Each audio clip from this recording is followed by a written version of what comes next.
संध्याकाळचे 7 वाजले होते.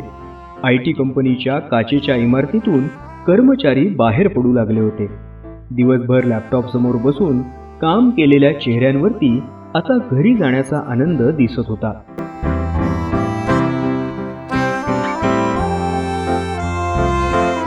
त्याच गर्दीतून 2 जिवलग मैत्रिणी सई आणि श्वेता ऑफिसमधनं बाहेर पडल्या. दोघीही तशा तर आधुनिक विचारांच्या, पण सई अत्यंत आस्तिक आणि धार्मिक विचारसरणीची, तर श्वेता केवळ कर्मवादाला मानणारी. गप्पा मारत मारत दोघी रस्त्याने चालल्या होत्या. वातावरणामध्ये ढग दाटून आले होते, पण त्याकडे कुणाचंच लक्ष नव्हतं. अचानक श्वेता म्हणाली, सई, तुला एक गोष्ट विचारू का? तुझ्यासारखीच कित्येक माणसं रोज पूजा, प्रार्थना, नामस्मरण, उपासना करतात, पण नक्की का हे काही कळत नाही. त्यातून खरंच काय मिळतं बरं तुम्हा लोकांना?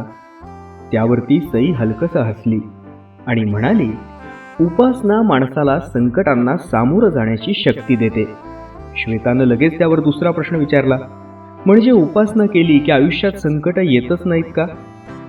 सई म्हणाली, नाही, संकट तर प्रत्येकाच्या आयुष्यात येतात, पण ज्याची उपासना प्रामाणिक असते त्याला त्या संकटांसमोर न डगमगता उभं राहण्याचं बळ मिळतं. श्वेताच्या कपाळावरती आता आठ्या आल्या. ती म्हणाली, मला काहीच समजलं नाही. संकट तीच, मग फरक नेमका कुठे? त्यावरती सई फक्त हसली आणि म्हणाली, थांब थोडंसं, वेळच तुला उत्तर देईल. थोड्याच वेळात आकाशामध्ये विजा चमकल्या. क्षणात काळे ढग दाटून आले आणि पाऊस सुरू झाला. अवघ्या काही सेकंदात रस्त्यावरती गोंधळ उडाला. कोणी दुकानांच्या शेड खाली धावलं, कोणी बसस्टॉपकडे धावलं, तर कोणी झाडाचा आडोसा शोधू लागलं. श्वेता सुद्धा घाईघाईने म्हणाली, चल आपण कुठेतरी थांबूया. पण सई मात्र शांत होती. तिनं शांतपणे आपल्या बॅगेतून एक छत्री काढली आणि ती उघडली आणि हसत म्हणाली, थांबायची गरज नाही, चल. दोघीही एकाच छत्रीतून निवांतपणे चालू लागल्या. बाहेर पाऊस कोसळत होताच पावसाचे थेंब त्यांच्या छत्रीवर आदळत होते, पण त्या दोघी निर्धास्तपणे आपल्या वाटेने चालल्या होत्या. थोडं पुढे गेल्यावरती सईनं श्वेताला विचारलं, आता मला सांग बरं, पाऊस फक्त इतरांवर पडतोय की आपल्यावर सुद्धा पडतोय? श्वेता म्हणाली, आपल्यावर सुद्धा पडतोय. मग आपण एवढ्या शांतपणे कशा काय चाललो आहोत? सईनं विचारलं. श्वेता हसत म्हणाली, कारण आपल्या हातामध्ये छत्री आहे. त्यावरती सई म्हणाली, अगं हेच तर मी तुला सांगत होते, पाऊस कोणासाठीच थांबत नाही.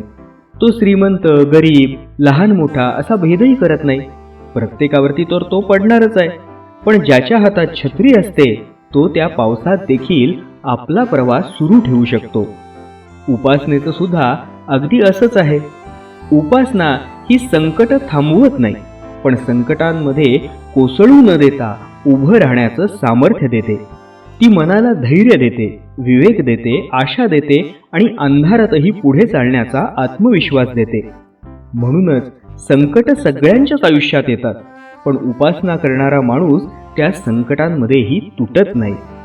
उपासना आपल्याला संकटांपासून दूर नेत नाही, पण संकटांच्या वादळातही खंबीरपणे उभं राहण्याचं सामर्थ्य नक्कीच देते.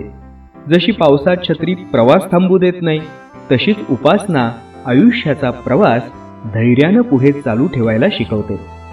श्वेताच्या डोळ्यात आता समजुतीची चमक होती. ती हळूच म्हणाली, आता मला समजलं, उपासना म्हणजे संकट टाळण्याचा मार्ग नाही, तर संकटांमध्ये टिकून राहण्याची शक्ती आहे.